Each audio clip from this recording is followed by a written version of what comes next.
มาประพฤติปฏิบัติในธรรมจารณีก็ดีหรือว่าเขาอยู่ปริวาสกรรมก็ดีที่เรียกว่าสถานที่มุ่งได้มาสร้างน้ำทั้งบุญ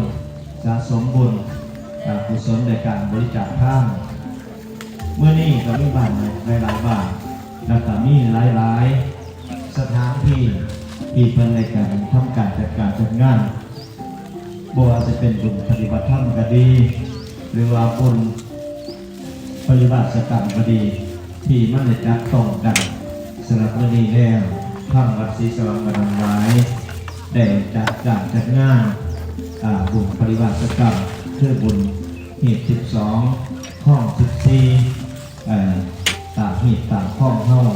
ได้เล็กมากสุดปีนี้ได้เริ่มมาเป็นปีที่2หลังจากย้อนหลังไปหลายปีหลายเดือนพอสมดีเช่นนั้นดีได้หลังจากย้อนไปหลายปีหลายนานทางวัดศรีสว่างเฮาก็ได้มีการจัดงานบุญปฏิบัติธรรม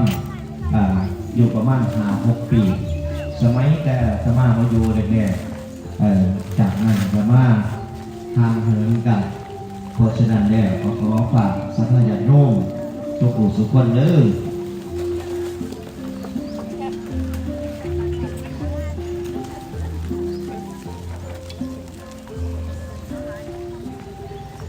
ครับเสียงดนตรีบรรเลงครับที่จันทร์ดูวัดเนาะครับพี่น้อง